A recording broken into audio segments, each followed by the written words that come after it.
Hi, and welcome to the Writing Biz. This is where we take care of the business of writing. This week we're going to talk about websites and what you need to create a great site and what will help you get results that you need to really do your writing business some justice. My guest today is Rivka Kawano, and Rivka was also on the So You Want to Be an Entrepreneur episode this past July. You can watch that over at the writingbiz.com website. That was a really interesting show. I had both her and Helen Sedgwick on, and we got into some things that you may not have thought of that you need for your writing business. Rivka's the owner of Author Sensei, and she helps writers market and brand their businesses and speaks all over the country. She really knows her stuff. Hi, Rivka. How are you doing? Well, as I was telling you before we went on the air, I'm just going to warn everybody right now. It's finally decided to be summer in Michigan, which means that my allergies are going crazy. So I'm going to be sneezing and sneezing and all of this kind of stuff. I'm fine. It's not contagious and definitely not contagious through the computer. So, well, that's good to know. You guys probably will see my cat's tail over here behind me. So that's all the weirdness going on.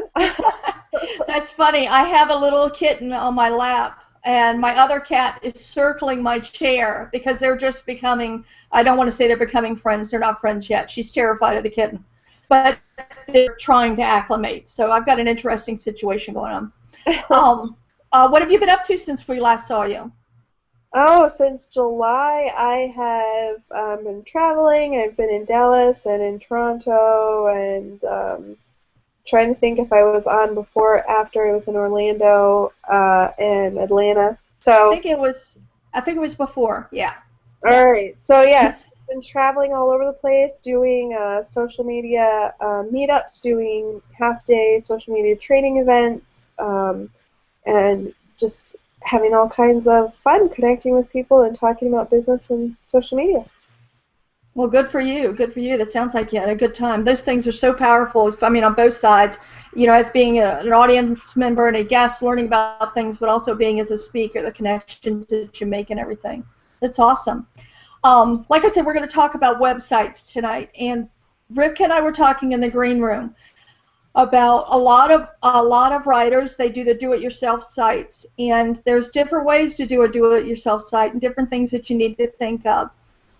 One of the things I think is very important in the beginning stages is really planning your website, trying to decide what kind of goals you have with the project.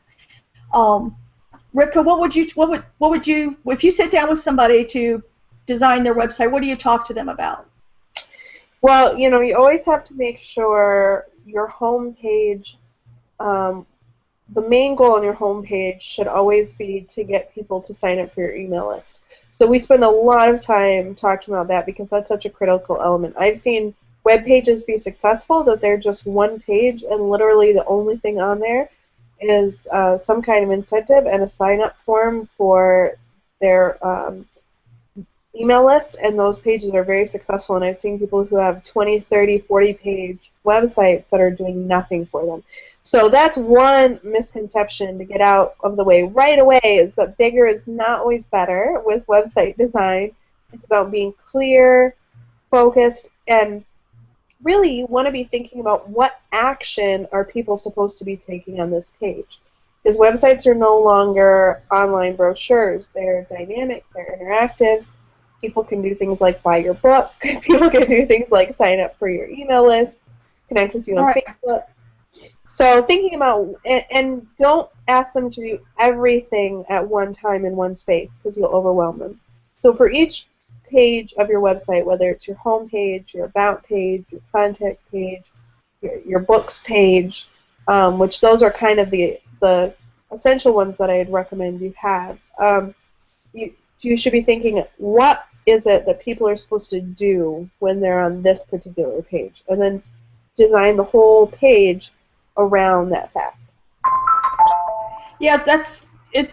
You just kind of brought me to a very good point that I wanted to mention, is that if you don't feel that you can do that well, if you can't figure out how to set up your web page and make it do the things that you need it to do, it's worth every penny to get somebody to do it for you.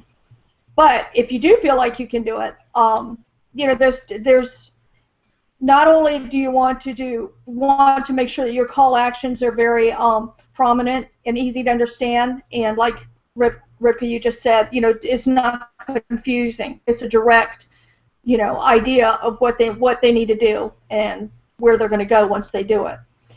Also, you have to take into consideration the design and everything that you do. You know, you have to sit back and think about what colors do I want to represent my brand. Yeah. You know, and a lot of people do that. But I mean, if they already have a logo, they just, you know, go from the logo into the brand page. But you really need to take some time and consider. Color is a very, very important thing. Yeah, and you know, I want to add to that. I see this less and less the more people use these website builders that have built-in templates that just don't let you do this. But that's the other thing is sometimes people can just go crazy with color and fonts, and like I've literally seen websites where every single page of the website looks like it could be a totally different site because it's a completely different background and completely different font, and that's very disorienting. I know that it can seem like it's being creative and fun, but it just makes people feel confused and lost, which like is what you want people to feel. In the 90s, when everything was blinking or scrolling or spinning, it was awful. Every once in a while, I will still come across a site like that. I'm just like, oh. Oh no, stop it. That's true. That's so true. I don't know. Some people are addicted to those bells and whistles. The planning stage also is where I kind of like to make decisions about the kind of, like, just the broad categories of content that you'll use on the site, because that can kind of help you decide how you're going to place your pages, what's important, and how you're going to structure things. What would you say? And we were also talking in the green room about fonts, the different kinds of fonts. Now, there's thousands of fonts out there. Yes. What would you say to somebody who comes to you with a custom font and says, this is what I want to use all throughout my website? Not all devices are going to even recognize that and be able to read it, especially as we move more and more to mobile devices. As much as 60% or more of your traffic is likely going to come from a mobile device. Most people, if they come to your site and it doesn't work on their phone or it doesn't work on their tablet, they're never coming back, even on their computer. So as beautiful as that font might be, it might be a great font for you to use for the titles for your books, to really brand the looks of your book covers. Might be a great thing for you to use on graphics that you're going to put on social media. But the general text for your website, that's text, not image-based, you absolutely don't want to do that. And before somebody says, oh, well, that's fine, I'll just create all my text as an image and then put images up, you're pretty much shooting yourself in the foot from a SEO standpoint when you do that, because as good as Google is getting and as good as technology is getting, robots still can't understand pictures very well. They're looking for text, and when they're trying to find your page, index your page, return your page as search results to somebody looking for you, they're reading the text on your page. They're not looking for an image full of text. So oh, absolutely. It's a great branding tool, but don't get carried away. And readability too. If you can't read it, there's no point in having the information there if you can't read it. I believe that a clear, clean site is the best way to go. I'm sure you know who I'm talking about. Joanna Penn. I love her website. Yeah. Absolutely love it. It's beautifully done. The images look awesome. The text is nice. It's big enough that it's easy to read. It translates well onto the phone. It's really, if anybody wants to look at that, it's just oh my goodness, I just had a mind blank. It's a great site. Oh, I'll think of it in a second. But it's Joanna Penn. You can search that. But is it the creativepenn.com? Yes, with 2 N's. Yeah. Yep. Thank you. Creativepenn.com. Yeah. Plus, she has great stuff on there to read too. So I always check her out. I use a lot of her things for resources. Yeah. But that's a very good example. And really, it's just a simple WordPress type site with some different bells and whistles. But you can tell that there's a real concentrated effort on her site to direct people to where they need to go and give them the information they're looking for. And that's what a good website should be, and that's how a website becomes a tool for your business instead of just a parking place for information. Yeah. And I think that that's the key. It has to be dynamic. Yeah, and one thing we were talking about too that I want to make sure we bring up now as well is this whole idea of readability. I always joke with my clients. I just turned 30 this year, so I'm not that old. But you can see I wear glasses, and I can't see with these things at all. So I always joke with people about like I can't see that with my old lady eyes. That's funny. Because your font needs to be big enough to read, and as giant as this sounds, and it would be for print, 16 to 17 point font is what is kind of like a minimum standard on a website. And if you are catering to older people who maybe need, then you probably want to go even bigger. And make sure it is black or gray on white or cream, ideally. Definitely don't do red on black. Definitely don't do white on black. That is so hard to read for so many people. And also be aware of people who are colorblind. Red, green, color blindness being the most common, but if you're layering colors on top of colors, even if you can see it just fine, a certain percentage of your readership will not be able to see it, and then you're losing people for really no good reason. Yeah, and I mean that's the thing. If you're taking the time to build the site, put all the information on there, to lose somebody because they can't read it is just ridiculous. I mean it's a really easy fix that should take care of in the very beginning. Also themes. I mean I don't know what it is now. Is it like 90% of the websites out there are WordPress sites now? Something ridiculous like that. Yeah. Well, when you pick your theme for your site, don't pick the first thing that you see, which is usually that very plain Jane site. You can either get through WordPress for free, or you can buy themes that aren't that difficult to understand if you have to do it yourself. And you end up with a really nice site if you just take the time and learn the tools within WordPress, which really are simple to understand, and put good content on there, nice, good, clear pictures, text that's easy to read and easily communicates what you're trying to say. You don't want to get too wordy, because the more words you use, sometimes you lose the message, honestly, especially on a website, because people scan websites. We don't read every word. Yeah. And there's this one site. I'm not going to throw anybody under the bus. There's this one site that I know of that is absolutely horrible, and it uses, I think it's like a 12-point Times Roman font, which is very hard to read on the internet. A lot of time when you have the when it's like sans serif, isn't it? It's actually the opposite. Serif is with kind of. Thank you. I knew I was saying it wrong. Yeah. Yeah. We know what you're talking about. Yeah, but it's very hard to read that. But if you have something more like a Verdana or something that's a very clean font, it's easier to go through. But I think that taking time, and I know that when I chose my themes for my sites, I didn't do it in 5 minutes. I took a lot of time. I looked at a lot of different ones and really thought through not only the colors, but the layout, exactly how I wanted it, if I needed columns, if I wanted just the one page, or if it had an option to where I could add columns later if I decided to change it. I really thought it out, and I think that investigating your theme and paying attention to what you're choosing is very, very important. Yeah, and if you don't want to spend the time to figure it out, the easy solution is hire somebody. But yes, we're going to say that like 10 times before this is over. Yeah, exactly. But your website is a big investment.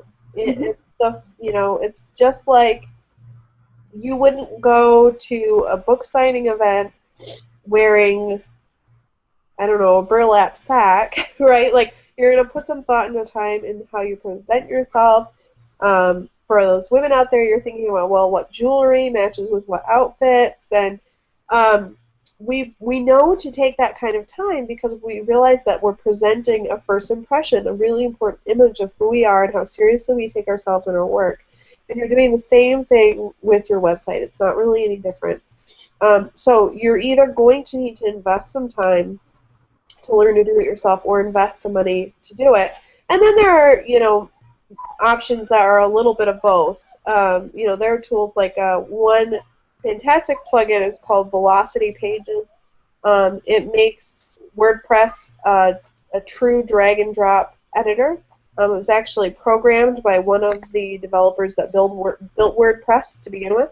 But it's not a free plugin. It does cost something. It's going to cost you a whole lot less than hiring a designer to do it from scratch for you, and it's going to allow you to still come up with a much more professional and customized looking image. So that's one option. Weebly.com is a great site builder that I use actually for quite a few of my sites. If you just for whatever reason don't like WordPress or can't really get how to work it, there are other options out there.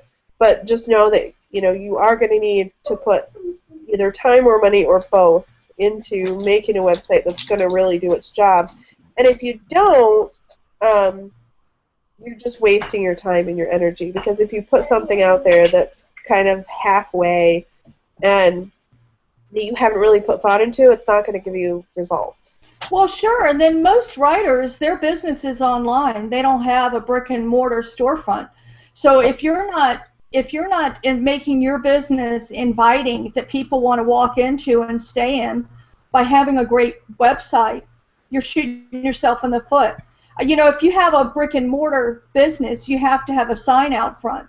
And we all know that the more attractive the sign is, the more likely people are to stop there, because if it's a spray painted thing on a piece of plywood, people aren't usually going to stop to see what you have.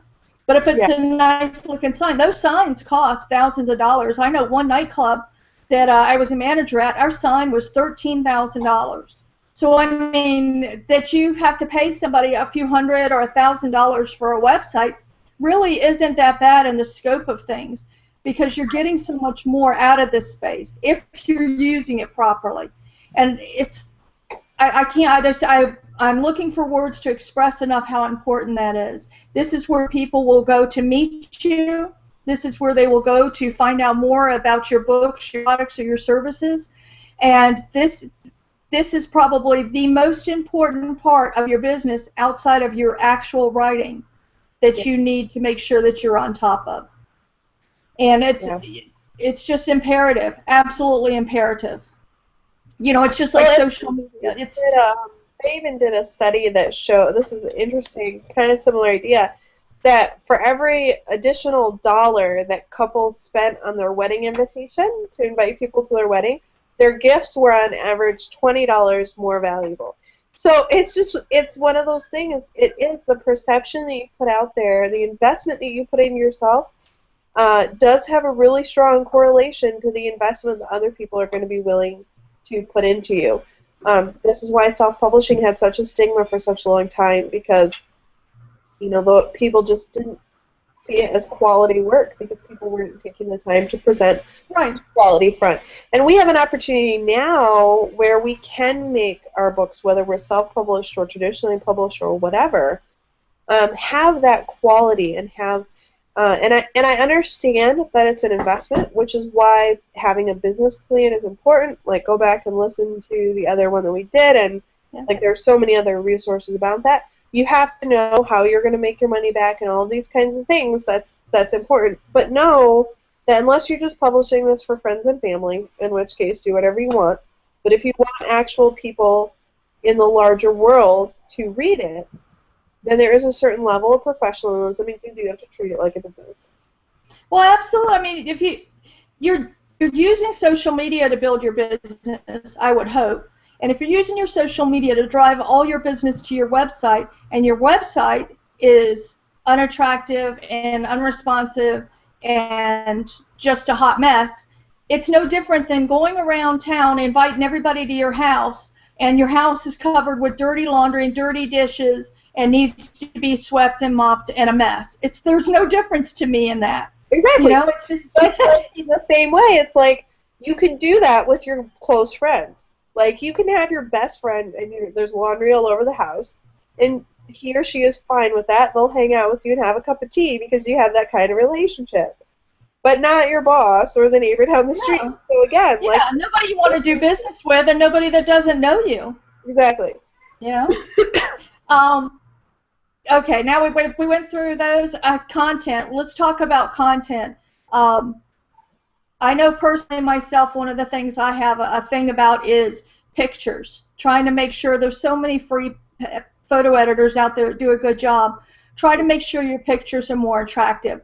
If you're taking a picture of somebody outside or whatever, and they're this tiny little person and the world is this big, crop it down so you can see the person. You know, use your camera at higher pixels so that you take better pictures. I mean, there's a lot of things you can do if you're creating your own pictures. If you're using other people's pictures, make sure you have rights to them.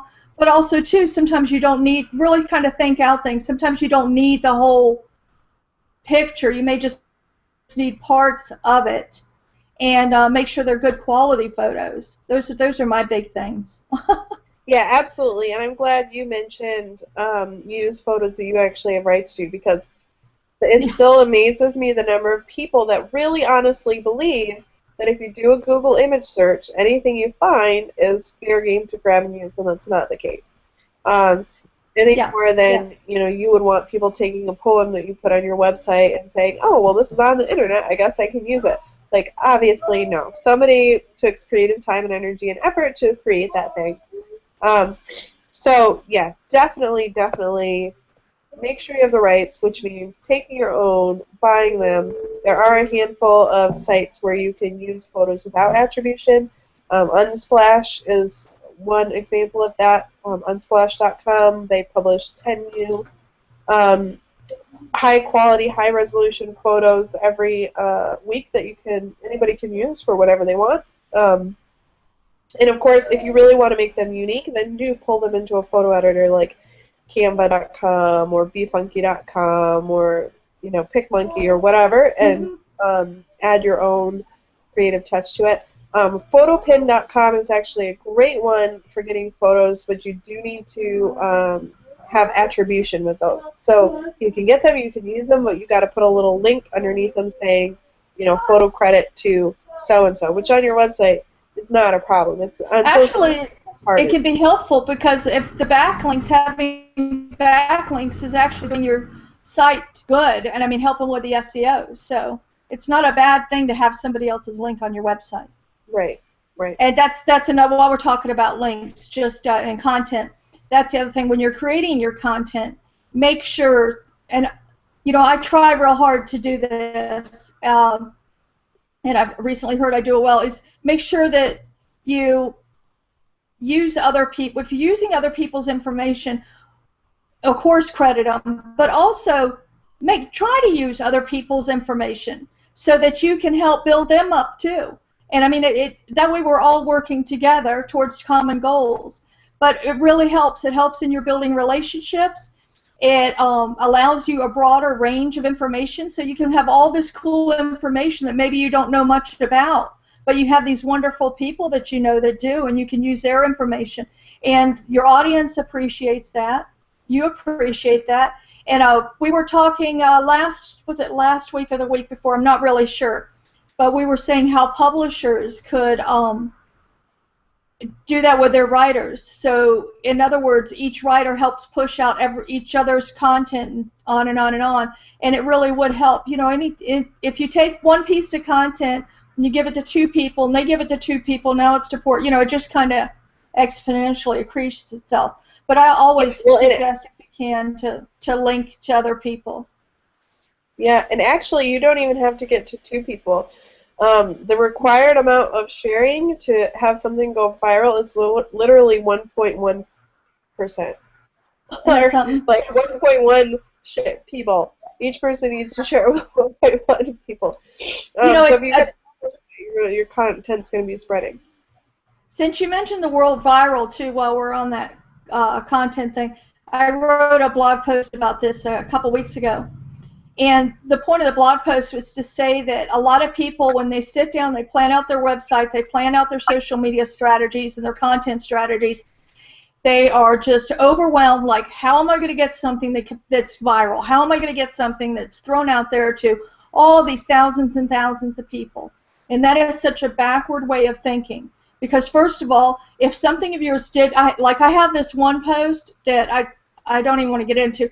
I don't even know why it's done as well as it did. I mean, I had like 2,000 hits the first day, and I still get, and it was months ago, still get 1,000 hits a month from this one post. Yeah. But it had nothing to do with anything that I'm trying to do. It had nothing to do with anything. It was something I saw on TV, and I wrote this nice post about it. But what I'm getting at is if you're concentrating on going viral, you're losing your focus. And if it does go viral and you reach 200,000 people, almost all of them are not going to be your customer or buy your book or whatever. So it's the wrong way to think. You should be concentrating on doing what you can well and getting it in front of many eyes, that you can, that care about what you're doing. Not necessarily tens and hundreds of thousands of people. But it's like this show. If I have 100 people that watch this show, I'm thrilled because it's 100 people that were actually interested in improving their writing business. That's what I care about. Yes. So. And I'll add to that, if 200,000 people came to your website tomorrow, would that actually do anything for you? And what I mean by that, people say, well, yes, of course, like, that's obvious. It's not really so obvious. Because if you don't have a way to connect with those people, they might as well have never been on your website to begin with, which goes all the way back to what we were talking about at the beginning with the email list, with having something that they can sign up for, having a way for them to connect with you so you can stay in touch with them. We hear these love songs, for example, right, of like the guy who's on the train and sees the girl and he's like, oh my gosh, that's the one. But he doesn't give her his number, he doesn't get her number, and then that's it. He's never going to get another chance because it's too big of a city, and there's too many people on the subway, and it's no different than your website. Like, you want to talk about a big city, the internet is the biggest city that there is. And there's, the chances of them happening across your site again, even if they like it, even if they like you, are slim to none. So if you don't digitally get their number, so to speak, which is really about getting them to trust you and like you and want something that you have to offer and give you that email address. If you don't do that, they're gone, that's it, and it's all over. So, I mean, there have been people who, they'll have a viral video on YouTube or something like that. They even might go on Ellen. And does it result in sales for them? Does it result in an actual sustainable business for them? Does it give them anything long-term or sustainable? No, not at all. Because they weren't prepared for it, and they didn't have a way to optimize and leverage that to take them to the next level. No, you're absolutely right. It's just like winning the lottery. Some people win the lottery, and 2 years later they have no money because they had no idea, no plan in place for winning the lottery, what they were going to do with the money, how that, it's all the same thing. Preparation is terribly, terribly important, especially in this online space, because there is a lot of competition, and it really does matter what you're saying and how you look, on how you're going to get your information out there. And I can't stress that enough. If you can't do it yourself, get somebody to do it for you, because it's imperative. Let's talk a little bit. Oh, you know what? I didn't want to forget. With social sharing buttons, make sure all your buttons work properly. They go to the right places, that they're visible. I myself am not a huge fan of the floating buttons. A lot of people say it draws your attention to them immediately, but I think it slows the page load time, and it doesn't do a lot for me. But that might be a personal thing. As the social media person, I have to jump in and say, again, yes, that's what I'm saying. It might be a personal thing. Is getting them to like you on Facebook or follow you on Twitter really the most important thing? It's not. That is not the most valuable action you can have them take. The most valuable action, I'm just going to keep driving this point home because it's so critical, the most valuable action is signing up for your email list. So if you've got these floating things over here that are totally taking their attention to Twitter and Facebook, that's great. They go like your page, fantastic. They follow you, fantastic. How many of your posts will they see on an ongoing basis in the future? I mean, you're kind of getting the process backwards, right? Because in the online world, all of these social media platforms are like the hangout places, right? They're the bar, they're the networking party, they're the scrapbooking party, right? And the whole point when you're meeting people, a sign of an intimate relationship is being able to say, hey, come over to my house and hang out. Your website is your house. So if we're doing it backwards, like we would not go have people come over to our house and then say, thanks for coming over to my house, but I don't actually want to hang out with you here. Like, why don't you go to the bar, and I'll meet you there later, but I'm not going to tell you what time, and I'm not going to tell you where in the bar I'm going to be. And if we have I'm going to remember that. That's hysterical. Right, but that's not, like, people, your friends will look at you and be like, so you're telling me to go somewhere where I'm not even sure I'm going to see you, and that's how you want to have this great relationship with me? So, you know, social media is a tool to get people to your website, to get them on your email list, not the other way around. And you own it. That's yours. That's not anybody else's. That is yours. Exactly. You can take that and you can do with it what you want. If you don't have to worry about it shutting down, like, you know, social media site might shut down or become unpopular or anything. You have that, and that's yours. Exactly. I mean, it's an incredibly powerful tool. And I'll put in the resources some things I've seen recently on email lists. But that's something you really should give a lot of thought even before you start your website, is how you want to do it and what you're going to use to drive that email to get to get people to sign into your whatever it is, your newsletter or a product you may be offering, or how you're going to get that information. So, let's talk about SEO a little bit. I know this is really hard for people to understand, and even though I'm definitely not an expert, you know, I've got a very broad view of SEO, more than some, less than others. On my WordPress sites, I use the SEO by WordPress by Yoast plugin. And the reason is because I never forget the pieces anymore. You know, I may forget to put in the alt tags for an image or this and that, but this way it's right in front of you exactly what you need to do each time to get the information out for that post to make Google or any of the search engines happy. And I think that's if you don't know anything about ESO, that's one of the most effective things I offer to my clients and friends and stuff, is to put that on there. It makes it so much better. Yeah. Do you use anything like that, or for your clients anyways? Or? I don't usually use WordPress when I'm doing websites, but yes, if you're using WordPress, that's a good one.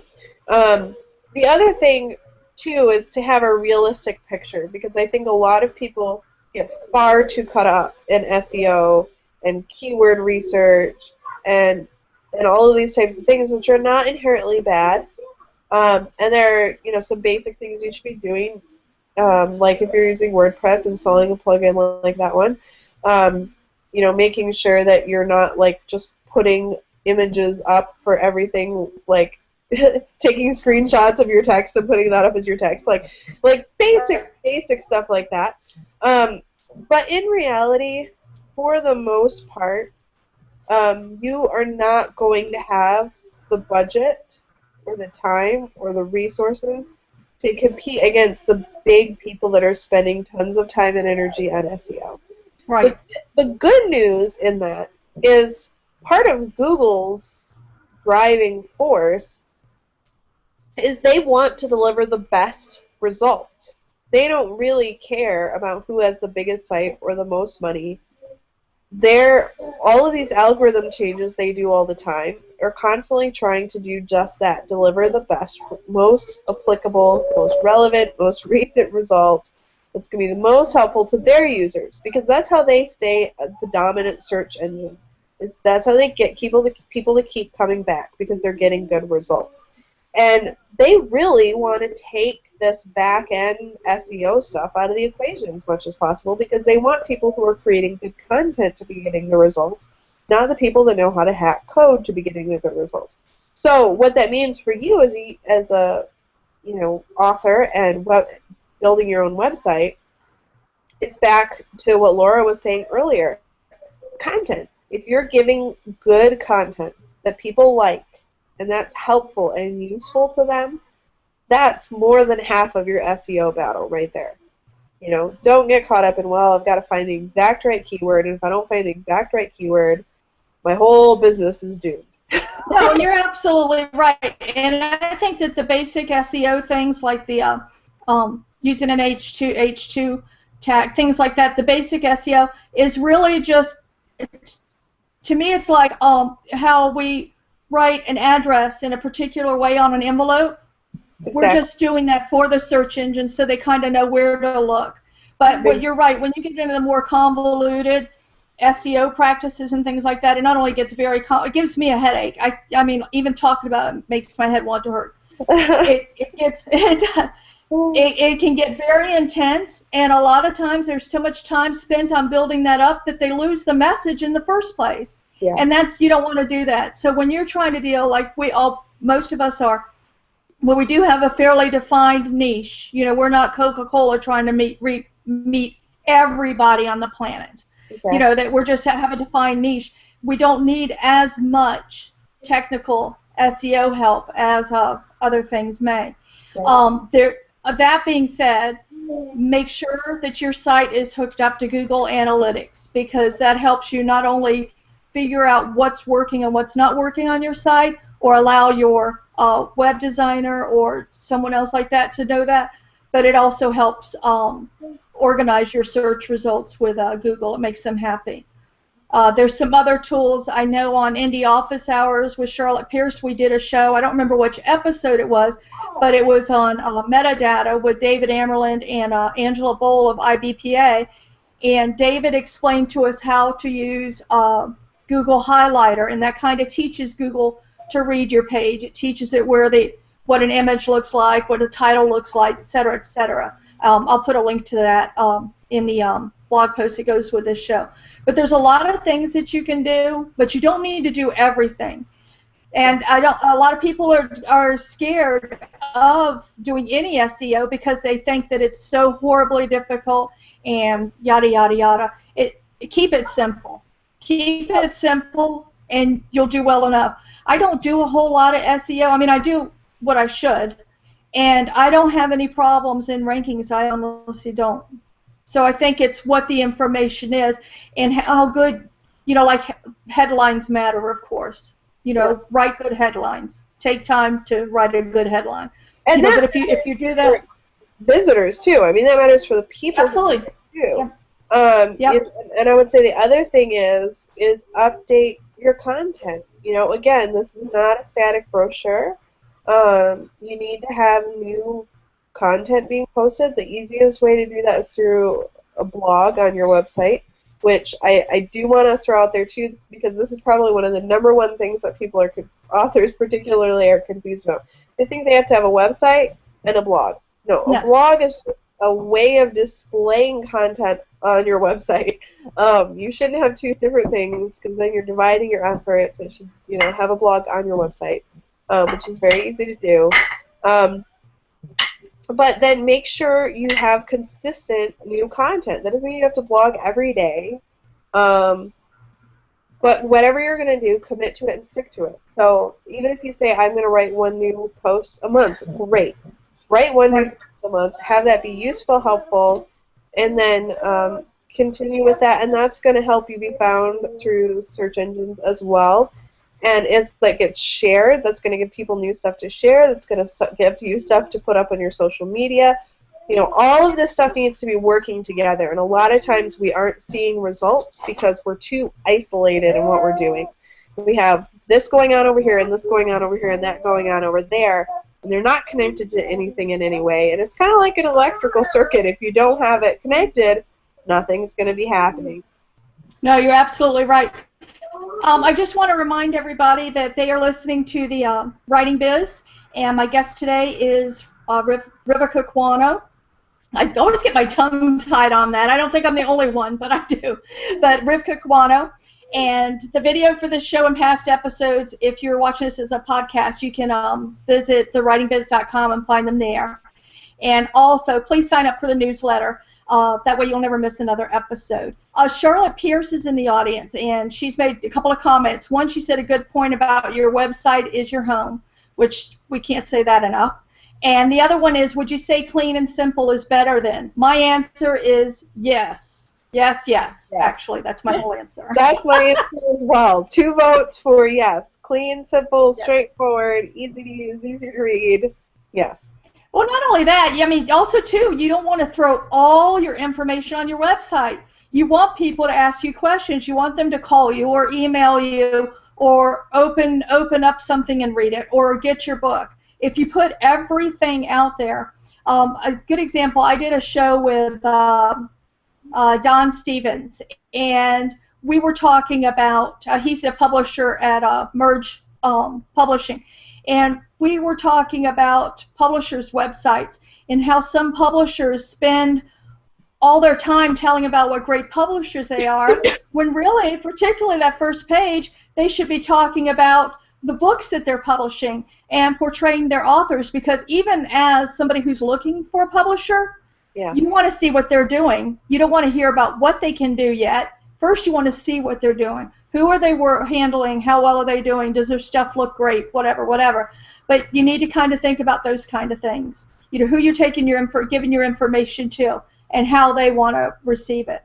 And as Charlotte was saying, she liked your clarification of the website versus blog, which is absolutely a given. I'll give you that. That's important. Well, and that would be the follow-up to what the point you were just making. Don't try to cram everything on your website. If you have more great content and other things you want to share, great. Probably a lot of that is really good material for blog posts. And rather than have a site that has, like 20 top-end navigation boxes where people are like, what? Where do I go? Which I'll just throw that out there as far as like good website design principles. You want 5 to 7 top-line navigation links. That's it. And by top-line navigation, I mean like the home, about, contact, like about our books, those types of things. Sometimes people start being like, well, I have to tell the story of how I wrote these books, and I have to do this, and I have to do that, and pretty soon they've got all these links, and it's just a cluttered mess. Like, no, you're absolutely right. Yeah. Focus on the most important things there, and the rest of that stuff probably makes great blog posts.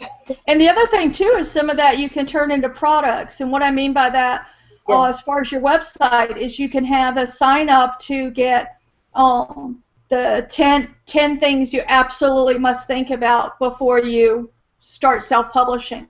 So you can put those into these products that maybe you're not selling, maybe you're not making cash off of, but you're creating an email list.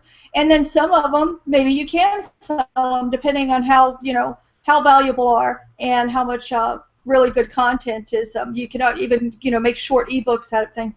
But that's a very interesting way to think about it. Just make your product, build your products. Your cat's tail so cute. You build your products and your blogs with all that information.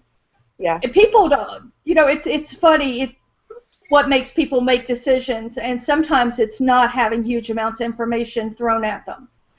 It's really about how they see you're doing things. It makes a bigger difference, I think, sometimes. Yep. And things that seem simple to us, they seem simple to us because we already know them. But a lot of times, you have a lot of valuable stuff to share that people are going to love to hear from you, even if it seems basic to you. It's really about having that good communication with your actual reader base and knowing what it is that they want to know and they want to read, whether you're nonfiction or fiction or whatever. That more you have, and that's where social media comes in, just having that open door of communication, which would be another thing. If you're struggling over any of these decisions, like, do I use this logo or that logo? Do I use this color or that color? Is this font more readable or that font more readable? Throw it up on your social media and say, which one do you guys like better, this one or this one? Yep. You'll get lots of great feedback, and it'll give you good social media engagement at the same time. Yeah, and there's some awesome communities within Google Plus on website design, WordPress, um, all different kinds of things that you can go to that people are just ready and willing to help you. It's amazing to me. I've had to go for a couple of times with different questions myself, and it works remarkably well. Yeah. Also, the excuse me. There's something else I wanted to mention. The page structure, making sure that your pages are structured in a way that makes sense. You know, that there's a good hierarchy. You don't want your contact page information first. Oops, I think we lost Rivka for a minute. So I'll just keep talking. But you don't want your contact page necessarily first. That is like walking up to somebody and just handing them your phone number and not introducing yourself. Try to get your about page, your information about what you're doing, a clear call to action on how to buy your product, book, or service, and then your contact page. You really kind of have to think through. What I suggest anybody do is to research. Go and look at all different kinds of websites. See which ones you like and you don't like. I would do it in particular if you're a writer. Look at writers' websites for the reason that writers do things a little bit differently as opposed to somebody who's selling automotive parts. Just kind of research and go through and find what looks good to you and see if you can't bring in your own flavor to that, bring your own uniqueness to it. It's no different than going shopping for a dress. I mean, somebody else might be wearing that same dress, but you found the dress that looks good for you, that fits you well. So do that also with, do your website research and try to figure out what kind of look you're going for, because and you'll end up with a product. I mean, if you put the effort into it, you'll end up with a product you're happy with. And even if you're hiring somebody, still do it, because then you have something to communicate to them. I think Rivka and I talked about this before on a different show. You have something to communicate to them. This is what I'm looking for. This is kind of what and they have an idea of where to start. I had a client years ago tell me one time that on this logo that she wanted, after I had done, it was a hand-drawn logo that took me weeks.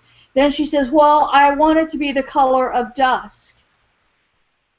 Well, there's like, I don't even know how many colors of dusk. It was unbelievable to me. And so you don't want to go to your designer with things like that. You really want to have a clear picture of what you want and how you want to get things done. And I'll throw in there too, in addition to that, as much as we've been saying, both Laura and I, throughout this whole thing, if you need to hire somebody, if you need to hire somebody, if you need to hire somebody, I would add to that, though, always maintain control of your own website.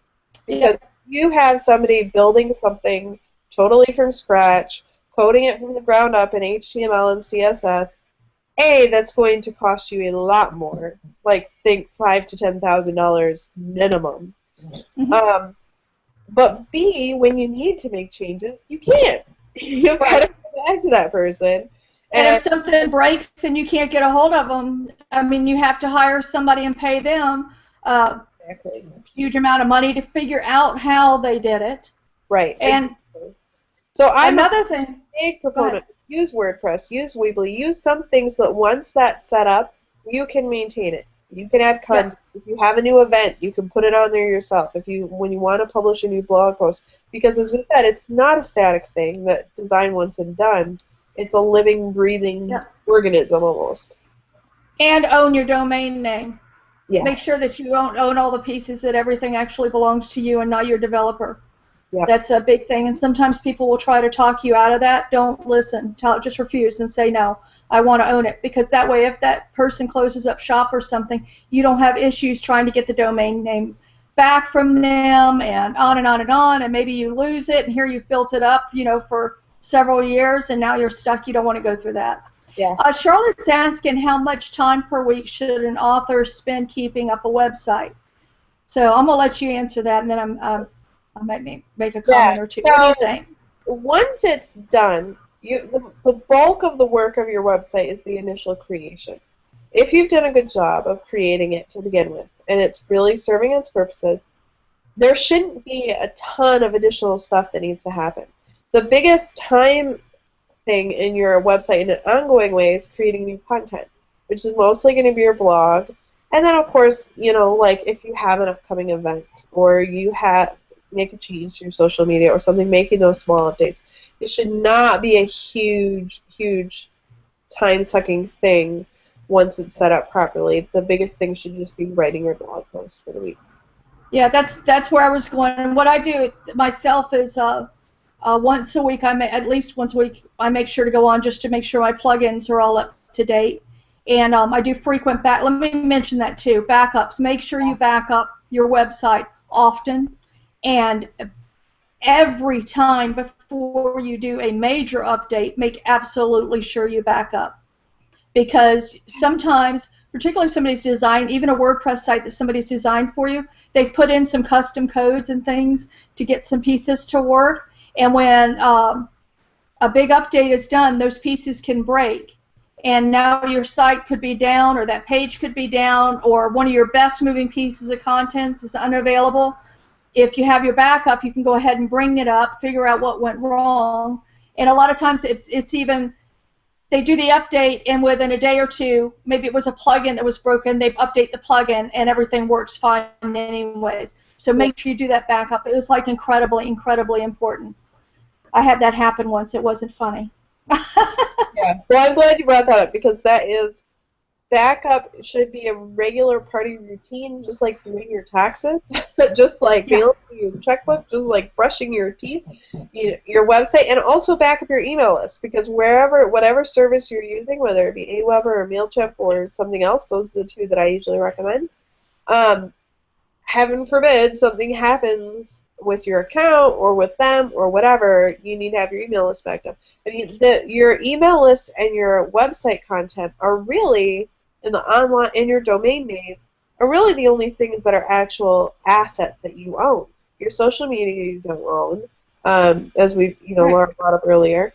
So just like you wouldn't leave your car unlocked with the keys in the ignition, like there are certain things you do to protect your assets to make sure that they're available to you and not to the wrong people. So and that email list is really important. And I mean, you could get a virus that gets in there and causes you all kinds of problems with your email client. Yep. And if you have to make sure that list is protected, it's better to lose a few names because you hadn't updated in a week or something than lose the entire list. So no, I don't think we can say enough about updating. That is for sure.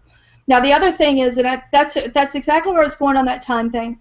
I myself, I have 2 websites, and on the websites themselves, doing the work of the website. So in other words, checking the comments, if there are any. I do the analytics and everything. I probably do not spend more than a half an hour a week on either site, but where the time is spent in the blog posts and things like that. So that does take the time. But you know that's just content that you need to do to power your business. It's not time not well spent. So you got to look at it that way. Oh, Charlotte has a good question. If she wants to sell books on her website, what's a good cash register or checkout system to use? Yes. Okay. It really depends on what platform you're using. And you might be able to make a better recommendation, Laura, for WordPress. On Weebly, I just use the PayPal buttons, because you can create your own PayPal and then use the HTML code to insert them. I find that to be the easiest, most straightforward to use. That's what I do too, because it's become so much the norm. It is just the easier thing to do. Yeah, and I mean there are some slight advantages to having your own shopping cart in addition to your payment thing, so that people don't leave your site at all to buy stuff. But I agree with you, Laura. It's becoming the norm. So many people are doing it. It doesn't throw people for a loop. And if you happen to, for whatever reason, your genre is appealing to an older audience where you think that might be an issue for them, you just take a few minutes and record a tutorial of screen capture the process and say this is what you need to do and stick that video up on your payment page. We didn't even talk about that video. I'm a big use video. I do want to make a point though. don't have the whole video on your site. In other words, have it, like an embedded YouTube link, so that you're not weighing your site down with all of that, heavy content. So just try to use, house it somewhere else, and then put it on your site, and because it'll slow down your site, and it's just more stuff that can break, and just it can cause all sorts of problems. So that's one thing. And then also, back to the backup thing, don't rely on your videos only being on YouTube or on Vimeo or on any. No. You still need to have your videos backed up on a hard drive or something somewhere. Because YouTube especially, I mean, they are ridiculous. Like, you can do nothing wrong, literally nothing wrong, and have your YouTube channel wiped out. I don't know. Maybe I did tell you this. Did a really nice show with Lainey Sullivan on time management, and they did that to me. And the thing that they sent me in their first explanation and their second explanation says that I had put up how do they word, like rude content, sexually explicit or foul language and all this stuff. It's two women talking about time management. I didn't use anybody else's logos. I didn't use anybody else's information, visually. There was nothing. Nothing. And they took that video down. They quit. I can't broadcast live from that channel anymore. I mean, they really, really got me on that one. And I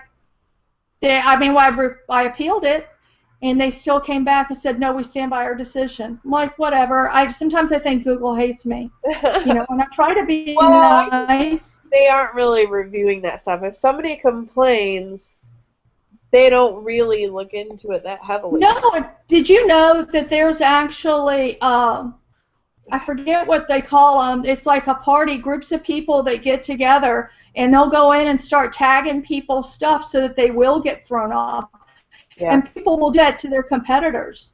Yep. They'll sit there and just, keep doing abuse. It's a horrible thing to do to somebody, and I think it's just wrong. But, yeah, that actually does happen. Yeah, well, I mean, I had a video that I did a book review of the book Eventual Millionaire by Jamie Tardy, and I just talked about, hey, this is the book, and it's just me talking. Like, it's no more inappropriate than this conversation, right? I'm talking with the book, like, this is the book, I liked it. And thankfully they didn't flag my entire account. They just flagged that video for inappropriate content. Same thing. They made it so that now people have to, like, register that they're 18 or older to watch the video. And I happen to be friends with Jamie, and so I sent her a message on Facebook, and I'm like, so this just happened. Like, are they targeting me, or are they targeting you? And right. Like, oh, yeah, it's me. She's like, every single person that has a video mentioning me, and all of my videos, like, I've all had this happen. I was like, oh, my gosh. So well, I'm very careful now. I had somebody do a review of my show on another HOA last week. And I made sure I went back and I asked them, the guy who runs it, not just anybody, but I said, look, can I use this content, and can I clip it? So I just that review, and he was like really cool. He's like, no problem, use it anywhere you want. But I made sure I had that permission. So if it did come back or something, I have him in my corner to say, no, that's not what happened. You know what I mean? Yeah, it's just, yeah. And I don't want to scare people off from YouTube or social media. Like, no, 9 times out of 10, you're going to be fine. But the point is, again, just making sure it's just like my car, right? Like, 9 times out of 10, even if I were to leave the keys in the ignition, especially my van, nobody's gonna steal it or do anything to it. But does that mean that I do that on a regular basis? Right. No, I try to avoid it. Right. I try to make sure my keys are in my house. So, like, most of the time, you're going to be fine. But just do those simple things. Backing up your website, backing up your email list, having your videos on a hard drive somewhere, so that in the worst case scenario, something does happen, one of these basically criminals, there might not be specific laws against this kind of stuff yet, but really, it's criminal behavior, are trying to decide to target you or whatever online, that you're not suddenly going to be back to square zero starting from nothing. You still have a way to come back from that. You still have a way to contact your fans and your readers, and you have a way to be able to keep running your business. Here's another thing that I do. When I write a blog post, I have a little app called If This Then That, IFTTT. Yep. It automatically, when I post, it automatically sends that post into a Evernote folder. And that way, if something happened to my WordPress and my ability to post there, I haven't lost all that content, because that content's worth money. I mean, it may be just that one blog article right now, but the information's in that blog article I can repurpose in so many ways. It's all money to me. So you have to be real protective about those type of things too. Rivka, we're at the end of the show. I want to thank you so much. Again, you did a wonderful job of sharing a bunch of information with our audience that I think is really helpful. So what do you have coming up, and where can we find you?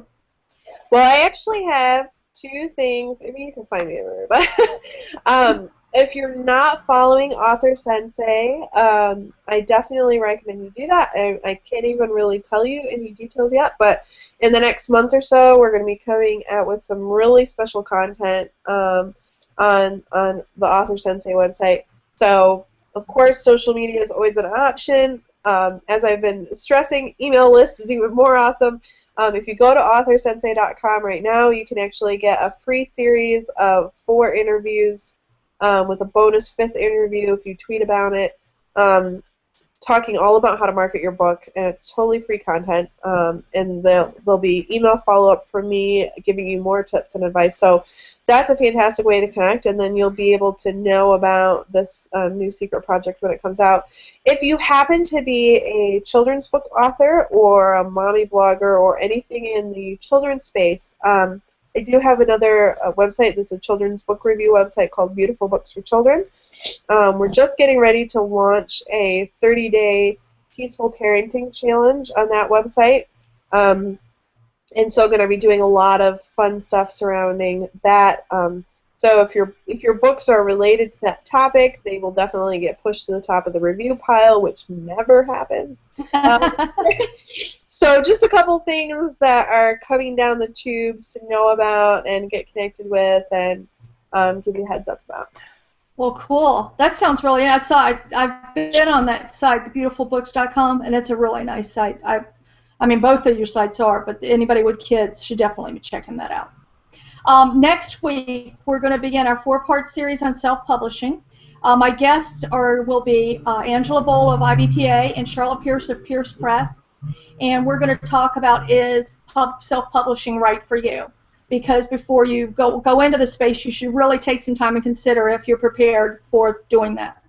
The following week, my guest will be, and I hope I say her name right, Penny Sanseveria of Author Marketing Experts, and we're going to discuss different self-publishing platforms and the pros and cons of each one. I want to thank you for joining us for this week's episode of The Writing Biz.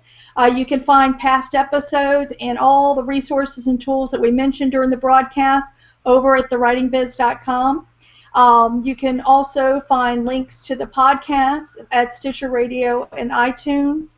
And the podcast usually goes up either Thursday or Friday. I've been pretty good about getting them up on Thursdays. Rivka, I want to thank you again for joining us. And thanks to everybody for watching and listening. And I hope you have a great week. We'll see you next week.